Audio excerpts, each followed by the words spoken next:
100% pure beef. The beef goes on. When you're sear sizzled, lean and juicy. McDonald's beef goes on. Your great beef taste goes on and on. You're all beef, your beef, lean and hot. So your beef taste just like the good goes on. Okay, sometimes it takes me a while to catch on. It was 3 years after the Surgeon General's report before I quit smoking. Well, now I'm hearing about new reports from the National Cancer Institute. They say a high-fiber, low-fat diet may reduce the risk of some kinds of cancer. So I made some changes, like eating All-Bran, the natural high-fiber cereal from Kellogg's. I figure this time, why wait 3 years? Kellogg's All-Bran. For more facts, call the National Cancer Institute, toll-free. These World Team Trials. After 3 rotations, our leaderboard looks the same after 2. Daggett, Johnson, Hayden, Babcock, Cahoy, Paul, and Lakes. And number 8 spot is Robbie Campbell, and Brian Ginsberg is 9th. Right now, let's move over to vaulting. We have 3 new pieces of apparatus to watch, vaulting being one of them. Scott Johnson gets a chance to execute just one. Let's see how he does. Scott's a great vaulter. Tremendous flight and distance. Does a hard vault. Here it comes. Nice push, a little low on the landing, but a nice Sukahara with the full twist. Beautiful laid out position in the air.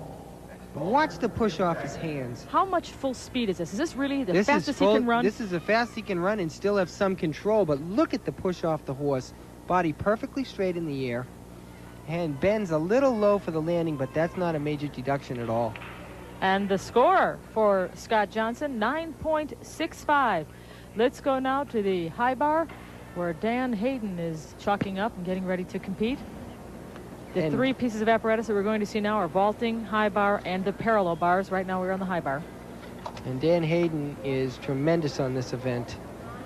You will be amazed at the things he can do in his routine. It's going through it mentally now. You could see the concentration as he blocked it out in his mind. He's quite amazing on the floor exercise. A very, very strong athlete. Dan does a skill in this high bar routine that actually flips 1.5 times over the bar and then re-catches the bar. It's called a Kovacs, which is named after a European gymnast who first did it. And Dan does it very well, extremely high. You'll see when it comes up because you can't miss it. Here it comes now. Watch this. The speed. Whoa. Oh, and he missed the bar. He's supposed to catch the bar and keep going, but he had a little too much distance and could not catch the bar. And of course, Dan is thinking about making this team now. He is in a comfortable position, but that's a major break. That's half a point right there. Is it still a half a point when you're doing a move that difficult as a Kovacs? Yes, there is no difficulty. Does not matter. If you fall off, it's still an execution deduction. Seems to me it would penalize you to try something difficult like that. There's a risk of falling off. Well, I guess you make up for it in risk. Yeah, that's what the gymnasts do. And now to get through the rest of this exercise with no other breaks, because he's lost 5/10 off his score just then. Here comes a dismount, the same type of skill over the bar with the full twist. And a nice landing, but then again, he had that break, and that's going to cost him some valuable tenths of a point in this race for the World Championship team. Tough break. And let's see what happened on that. He said he had too much distance. What caused him to have too much distance as we take another look? The distance off the bar is going to be a combination of velocity and the angle you let go of the bar. And you could see he just cruised right over the bar. There was no way he was going to catch that. So he should have gone up where he went out. Yes, he should have went up, straight up in the air a little bit more, and he would have come down onto the bar. Let's go to our 3rd event in this rotation on the parallel bars. This is Billy Paul. And Billy had a rib injury yesterday in the compulsory round of competition, and it has been giving him problems. We saw him have to work real hard to get through a floor routine. And now doing a parallel bar routine, a very difficult exercise for Billy. He does a lot of difficulty. Extremely hard routine. There's a double back. Got that in. That was a good routine. And in a little bit of pain. I'm sure he's working real hard right now. And there you see the score for Billy Paul, 9.25. We'll let you know what Dan Hayden received in the high bar in just a moment. But first, a word from our sponsors.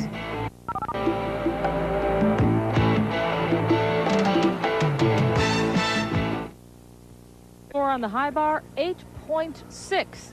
He lost some difficulty when he fell off the bar, and as a result, he was penalized appropriately. Let's move now over to the vaulting competition, where Tim Daggett is getting ready to perform. And Timmy is doing a new vault. This is the first time in competition he's done it. Watch his hand on the vault. He only put one hand down on the horse. That raises the difficulty level, and that is a new trend in vaulting. So Tim Daggett vaulting, receiving a 9.5 for that performance. Respectable score. Interesting. One hand on the vault. Seems to me that'd be awfully difficult to push off. It is difficult. With one hand. If you don't come on perfectly square, you can go crooked around to the side, and then, of course, you wouldn't get the push you need off the horse to complete the vault. And you are looking at the back of Charles Lakes. He is ready to compete on the high bar, but as you can see, the judges are not. They are having a conference about a prior gymnast. And the reason everything, as we've emphasized earlier, the reason everything is so questionable this evening is that we have a new set of rules. Every Olympic year, they try to revamp the sport and send it in a new direction. So I'm going to put you on the spot, Peter Corman. What is the new direction in men's gymnastics? I think the new direction right now is the judges are telling the gymnasts that they want to see difficulty, but it has to be performed well. And if you do a skill and you can't do it, there are severe deductions. If you try something in your routine and you can't make it, there are severe deductions. But if you do a basic, easy routine, you're not going to get the top score. So they want to see the hard skills, but they want to know that when a gymnast puts it in, he can make it most of the time. We don't want him just throwing the skill in there for the difficulty. And now Charles Lakes has been given the go-ahead to mount. You need just the right combination of spit and chalk before you get on the apparatus. And if it isn't just right. Well, you'll see why in this routine. When he lets go of that bar, his body just rises up over the bar. He probably gets more amplitude off the bar than any gymnast in the United States. Watch the lift on his release skills. One-arm giant swing. Hops as a Stalder. Watch this lift. Look at that reverse heck way over the bar. Way up over the bar. Here's another one. Nice front catch. Look at the lift and height on that. That is beautiful. Now there's a case of difficulty being well executed. Very good. Now he's only got a dismount left. Here it comes. This is a great exercise. A lot of virtuosity. Double layout. One step back, but that was the only mistake in that routine. That was great. A little over rotation on the dismount, but other than that, you're right. That was flawless. He's happy. And what's funny, Leandra, about that routine, the difficulty factor is not as high as you might think it be, but watch the lift off the bar on this. Look at that, way over the bar. And he's not done. His front somersault catch, his Jaeger flip, is coming up, and he lifts just as hard as that. Here it comes. Watch the beat on the bottom. See his heels get behind. That's what supplies him the lift to go way up over the bar like that. I love watching the crowd. They're holding their breath and going, ooh, and then you see the applause. No, he must be 6 or 7 feet over the bar when he catches it. Well, the difficulty may not have been here, but certainly the wow appeal was. Let's move now over to the parallel bars. This is Brian Babcock with an unusual mount towards the end. Yes, it is. He faces out, and he does a peach with a quarter turn to one bar. There it is. And now watch this. 2 Diamondovs in a row. Right on the end. There's one. Bam, right in the handstand. That's great. It's a good event for Brian. Little pommel horse work. Nice flares in the end. Little trouble on that cast catch, and you could see he had to swing up. He was a little slow, broke rhythm just a tiny bit. Not a major break. And there's another step right there. And the double back took a step forward. Good routine for Brian. A couple of little mistakes that are going to keep him from maybe getting a top score, but a good routine overall. And here's that mount. There's a peach. He turns right to one bar and then back in. Now watch this. 2 Diamondovs. One. Here comes the other one right on the end of the bars. Good original combination of skills for opening part of the routine. Brian Babcock on the parallel bars.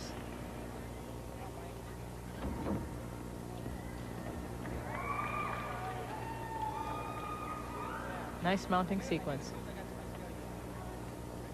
And his score, 9.35 for his parallel bar performance.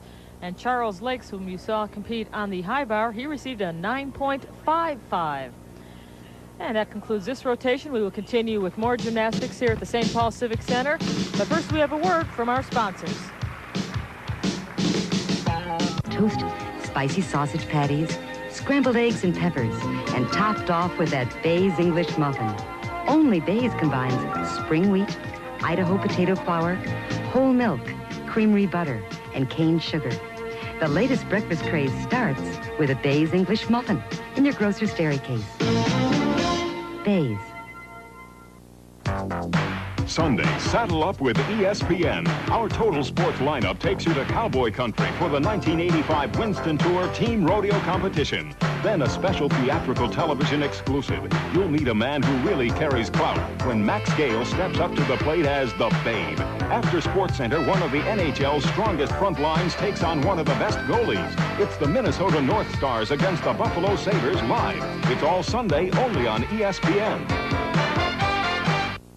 Well, it doesn't really matter who's first through fifth. The battle takes place at sixth place because those are the starters. And you can see that Billy Paul and Charles Lakes are about 0.8 of a point apart. Can Charles Lakes make the team? Well, I think he's got a chance to make the team, but Billy Paul is a good gymnast, and 0.8 is a lot to make up on just 2 events. So unless Billy makes a mistake, I think it's going to be tough for Charlie to catch him. And you are looking at Billy Paul right now. He is getting ready to perform on the high bar. There are 2 events remaining. The scores you saw were after 4 rotations. And now we have 2 events left. For Billy Paul, those events are high bar and vault. And you know he's probably going to do a good vault. That's an easy event to hit. So basically, right now, this is a critical routine for Billy Paul, or he could lose that spot on the competitive team. There's this reverse hack done very well. You can't have a major break here. Whoa, no, and he did have a major break. He missed a Delchev or Ginger flyaway with a half twist catch the bar. He went too far from the bar, could not get it, and now it is going to be real close. That's a 5/10 break, and let's see, he may also lose some in difficulty if he needed that skill, so that could make him and Charlie just about even if Charlie does a good job on his next routine. For Charles Lakes, he has the vault and the pommel horse he has to compete on. Vault and the parallel bars. I'm sorry, key bars. Billy Paul has a triple flyaway coming up too. This is at the end of his set. 1, 2, 3. He got it in and stuck the landing cold. Great dismount, but there it was. A major break, and he didn't need it at that time. Boy, it was close, and this is a battle for the competitive team. All right, this is Dan Hayden on the vault. Handspring front, took a big step forward, but not a major break. He's in a comfortable position in terms of making the team, and that vault's not going to hurt him too much. He's in 4th place currently. Only 1/10 away from 3rd. And here comes his takeoff. Nice push off the horse. Good flight, just a little too much rotation. That was a big step, I'll tell you. He could have put his hands down, but he did a good job in taking a step instead. And here it was for Billy Paul, disaster. He needed a good routine to lock that spot up, but it did not happen. He missed a big release move. There he lets go, flyaway half twist. You could see just the tips of his finger touch the bar, and he's got to get his whole hand around it in order to hold on. 8.60 the score for Billy Paul, and that number hurts. Bad time for that. Dan Hayden waiting for his score on the vault. They just flashed it, 9.25 for Dan Hayden. But as we said, his spot on the team is pretty much assured. He's in 4th place. Now we're looking at Scott Johnson, who's getting ready to perform on the parallel bars. And boy, Scotty and Timmy Daggett are doing very well in the competition. And you know, it's interesting, they do look like the leaders now, and this is the first year they've been in this position. They've always been behind the Gaylord and Vidmore and Bart Connor, and now they're up. It feels good for me to see them being the top performers, and everyone's looking up to them and what they did in Los Angeles at the Olympic Games. They're really doing a good job in that role. Chalking up the bars, you know, when the gymnasts do giant swings, which Scott Johnson does, The bars can get a little slippery in a